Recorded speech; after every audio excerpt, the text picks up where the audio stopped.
আগামী ৩০শে ডিসেম্বর জগন্নাথ বিশ্ববিদ্যালয় কেন্দ্রীয় শিক্ষার্থী সংসদ নির্বাচনের দিন যত ঘনিয়ে আসছে ততই সরগরম হয়ে উঠছে ক্যাম্পাস রাজনীতি। তবে এবার আলোচনার কেন্দ্রে উঠে এসেছে রাতের বেলায় ক্যাম্পাসে বিভিন্ন স্থানে বাড়তে থাকা ভোজ সমাবেশ সহ খাবার বিতরণ কর্মসূচি। শিক্ষার্থীরা মনে করে এই আমাদের জন্য করতেছে, একেই ভোট দিই, এ খাওয়াচ্ছে, একেই ভোট দিই। বাট দ্য পয়েন্ট ইজ, দেখেন এই যে খাওয়াচ্ছে, খাওয়ানোর রিসোর্সটা যে যার কাছ থেকে সে আনতেছে, সে সবার আগে তাকে সার্ভ করবে, আপনাকে না। কারণ আপনাকে সার্ভ করার আগে আরেকজনের কাছে সে তার মাথা বিক্রি করে দিছে। যে আজকে 200 মানুষ নিয়ে প্রচারণায় নামছে, নির্বাচিত হওয়ার পর আগে ওই 200 মানুষকে সার্ভ করতে হবে, আপনাকে না। আমরা কখনো এটা ভাবিই নাই যে বিশ্ববিদ্যালয়ের শিক্ষার্থীদের কিনে নেওয়া যায়। আমরা তাদের প্রপারলি সম্মান করি, আমরা তাদের ডিগনিটিতে বিশ্বাস করি বলে আমরা মনে করি ক্যাম্পাসে যখন বারবিকিউ পার্টি হবে, সেটা প্রশাসনের টাকায় হওয়া উচিত, প্রত্যেকটা শিক্ষার্থীকে নিয়ে হওয়া উচিত। প্রশাসনের দেখা উচিত শিক্ষার্থীদের আমোদ প্রমোদ। যখন থার্ড পার্টি আমোদ প্রমোদ দেখা শুরু করে, থার্ড পার্টি ওখান থেকে লাভও দেখা শুরু করে।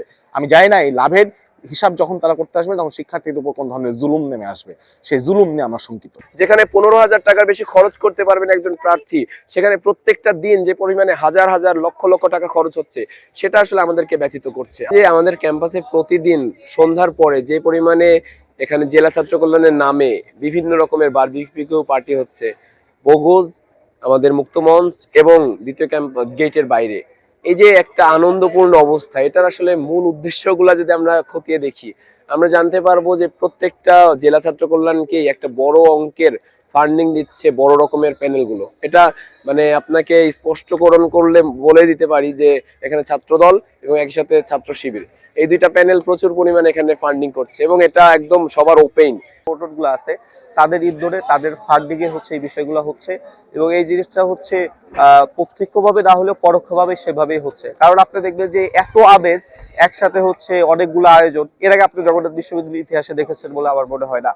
আপনার প্রতি মাসে বা একটা জেলা কলেজ থাকতে পারে, বাট সামনে নির্বাচনকে সামনে রেখে অনেকগুলা হচ্ছে প্রোগ্রাম করা বা হচ্ছে স্টার কাবাবে শিক্ষার্থীদেরকে নিয়ে যাওয়া, ব্যাচে ব্যাচে খাবার বিতরণ করা, এটা শুধুমাত্র আপনার যে নির্বাচনকে ম্যানিপুলেট করা এবং নির্বাচনকে হচ্ছে বৈষম্যমূলক হচ্ছে একটা ফিল্ড তৈরি করার জন্য করা হয়েছে আমি মনে করি। এখন ব্যাপার হচ্ছে এই যে অসম একটা প্রতিযোগিতায় তাদেরকে চাপিয়ে দেওয়া হয়েছে, এখান থেকে হয় তাকে অবৈধ পথে যেতে হবে, আর না হয় তাকে হচ্ছে লেজর ভিত্তি যে একটা বিষয় আছে তার ভিতর তাকে ঢুকতে হবে।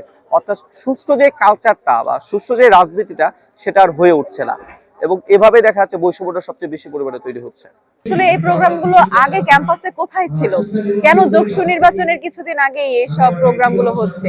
এখানে দেখা যায় যে স্টুডেন্টদের বিভিন্ন উপহার সামগ্রী, ক্রেস্ট, ফুল, বারবিকিউ এগুলো দেয়া হচ্ছে। তো এগুলো আসলে আগে কোথায় ছিল? এগুলো কি তাহলে ভোট কেনার একটা মাধ্যম? এই জগন্নাথের ছোট ক্যাম্পাস বিভিন্ন জায়গায় রাতে বাদ্যযন্ত্র মানে উচ্চ শব্দে ডিজে পার্টি করা হচ্ছে, উচ্চ শব্দে গান বাজনা হচ্ছে, যেগুলো আশেপাশে মানুষের খুবই ভোগান্তির বিষয়। তো যদি এরাই যদি পরবর্তীতে যোগসু নির্বাচনে জয়ী হয়, তাহলে এরা আসলে শিক্ষার্থীদের জন্য কতটুকু করবে? জগন্নাথ বিশ্ববিদ্যালয় ক্যাম্পাসে নির্বাচনী উত্তাপের মধ্যে রাতের এসব ভোজ ও সমাবেশ নিয়ে তৈরি হয়েছে ভিন্নমত। নির্বাচন যত সামনে আসছে, এসব আয়োজন নিয়ে বিতর্ক আরও বাড়বে বলে মনে করছেন শিক্ষার্থীরা। দেশে দেশে সবার সাথে দ্য নিউজ।